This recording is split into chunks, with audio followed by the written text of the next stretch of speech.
Hmm, just nice, just perfect. Okay, hai, Assalamualaikum warahmatullahi taala wabarakatuh. Selamat datang ke Dapur Pakcik. Okay, alright. So hari ini saya akan berkongsi dengan anda semua cara untuk membuat homemade meatball.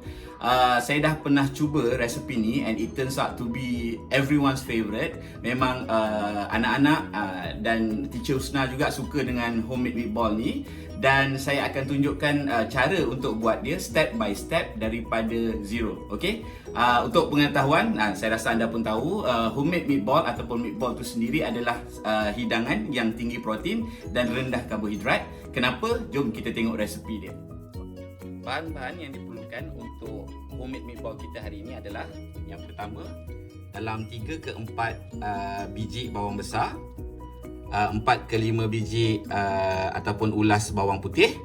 Lepas tu kita perlukan dalam 1 sudu teh garam. Lepas tu 1 sudu besar serbuk serbuk lada hitam. Dan kemudian kita perlukan dalam sebiji telur. Sebenarnya kita perlukan ini telur dan kita juga perlukan dalam lebih kurang 2 ataupun 3 sudu besar breadcrumb. Tapi sebab di rumah saya tak ada breadcrumb, saya just bakar roti tu sampai dia keras dan dalam lebih kurang 2 keping. Alright. Dan yang ini adalah celery, batang celery. Celery ke celery, okay, tak kisahlah kan. Okay, so yang ini saya dah potong halus-halus ataupun potong kecil-kecil macam ni. Kalau nak guna daun sup pun sebenarnya sangat-sangat sedap. Okay, alright. Dan of course lah, untuk meatball ni kita perlukan dalam sekilo daging. Okay, sekilo daging ni memang kalau makan satu family memang kenyang lah. Alright. Dan daging yang ni bukannya daging mahal ini adalah daging biasa yang kalau ikutkan ini, saya sebutkan brand dia lah, Alana. Daging Alana. Dan kita tahu kualiti daging dia memang bukan pure daging, dia ada campur dengan urat-urat dan campur dengan lemak-lemak semua tu lah. Okay, alright. So ini sahaja bahan yang diperlukan untuk buat kita punya meatball hari ni. Okay, mula-mula sekali kita akan masukkan kita punya daging ke dalam food processor kita. Hari ini saya menggunakan food processor Philips. Ada 8 fungsi dalam satu alatan. Tapi hari ini saya akan gunakan yang paling fleksibel ataupun paling banyak kegunaan, iaitu mata yang kita panggil sebagai power chopper. Ini power chopper ni. Maksud dia boleh memotong banyak benda, termasuklah daging yang saya katakan tadi penuh dengan urat dan juga lemak. Okey, kita nak bagi dia hancur sampai macam minced beef tu. Alright. Okey, jom kita masukkan.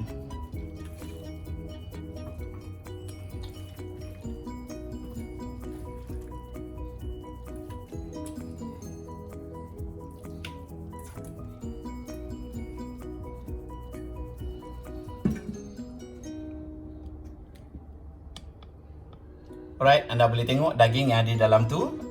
Dan seterusnya, apa yang kita perlu buat adalah kita perlu tutupkan dia. Alright, kita lock. Dan kemudian, kita on. Dan kita biarkan sehingga daging di dalam tu betul-betul hancur.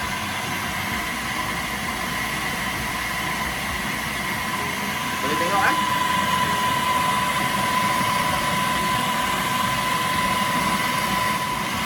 Okay.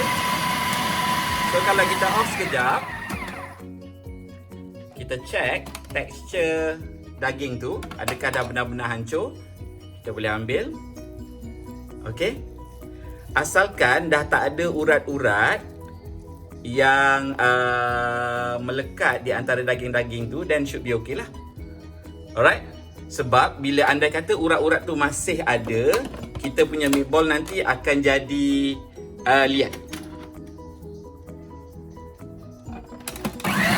Okay, kita sambung sekejap lagi. Selalunya saya biarkan dalam 2 hingga ke 3 minit. Ataupun tengok daging, ada setengah daging ambil masa sampai 4 hingga ke 5 minit. Setelah kita dapat tekstur yang kita nak, apa yang kita perlu buat hanyalah masukkan bawang. masukkan semua dan biarkan power chopper ni selesaikan semuanya. Okey, masukkan bawang putih. Lepas tu saya masukkan garam sekali. Okey, hanya daun seleri tu sahaja saya akan masukkan di akhir nanti dan gaul guna tangan.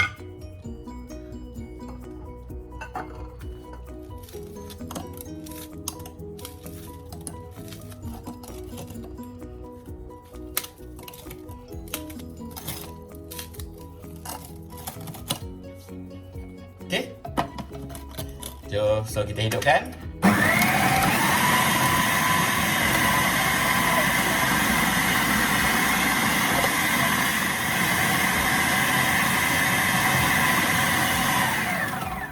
Bila semuanya dah sebanding, kita buka. Okey, jangan buang dekat tepi ni sayang.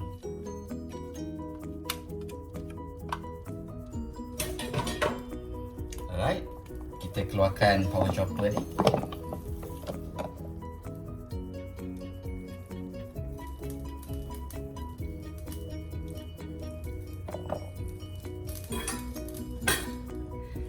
Okey, jangan lupa keluarkan shaft dia. Alright, dan kita masukkan bahan terakhir untuk resepi kita, iaitu sedikit kehijauan untuk kita punya meatball. Alright. Dan juga sebiji telur sebagai binder ataupun pengikat kepada semua bahan yang ada di dalam kita punya meatball.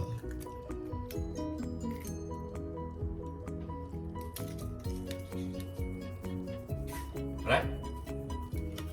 So, apa yang kita perlu buat seterusnya? Kita gaul.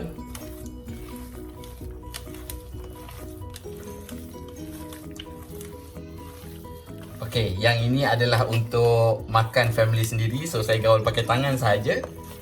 Kalau kita nak makan untuk sediakan untuk orang lain, kita jaga kebersihan sepatutnya lah ya. Okey, anyway, saya dah basuh tangan sebersih-bersihnya. Dan ini adalah untuk family saya.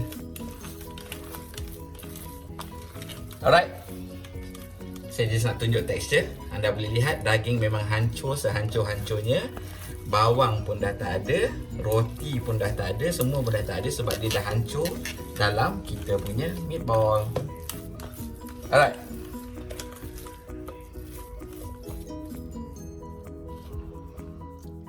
Okey, untuk masak pula, kuali seelok-eloknya kita sediakan kuali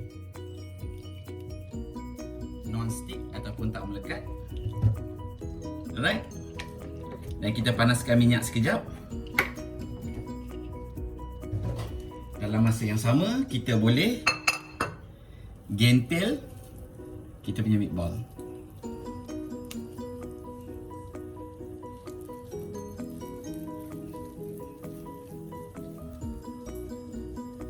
Okey, ini adalah meatball yang sudah digentil. Lebih kurang kita agak-agak saiz dia. Dan apa yang kita perlu buat adalah kita kena goreng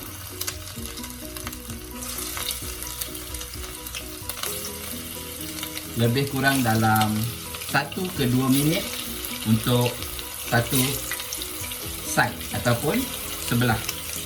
Okey, lepas tu kita boleh terbalikkan. Alright, sebab yang ini kalau anda nampak dia dah bertukar kepada warna hitam macam tu. Ini memang minyak terlalu panas lah ni. Tapi tak apa, it's okay. Sebab meatball ni memang sedap sangat apabila kita makan bersama dengan sos. Terutamanya kalau kita pandai buat, kalau kita gunakan sos untuk yang biasanya kita gunakan untuk apa?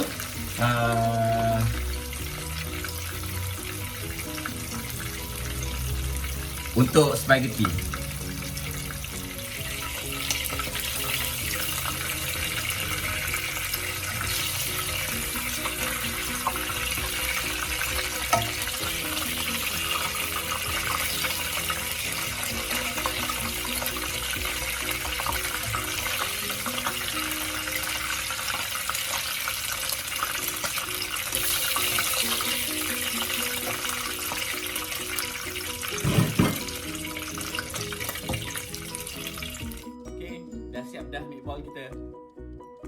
1 kilo daging boleh dapat meatball selambak macam ni. Okey, so meatball ni boleh dimakan macam tu sahaja, atau andai kata anda nak buat meatball carbonara ke, ataupun nak buat meatball marinara ke, meatball bolognese ke, ataupun makan dengan roti sahaja pun memang sangat-sangat sedap. Okey, saya cuba satu Okay. Alright. Saya suka dia macam ni pasal dia crunchy di luar dan moist lagi di dalam. Bismillahirrahmanirrahim.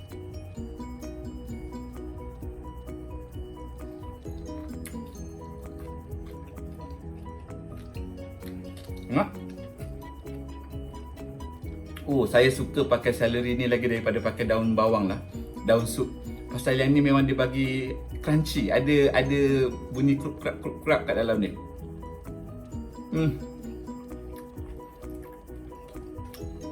Just nice, just perfect. Kalau anda nak gabungkan dengan brown sauce ke ataupun sos ladi hitam ke, macam dekat IKEA tu pun, this one is much better than that. Alright, and paling penting dia adalah meatball yang betul-betul daging. Selalu kita rasa meatball kalau kita beli tu ada macam liat-liat tepung semua kan, ni tak ada. Satu lagi. Perut makan. Sedap.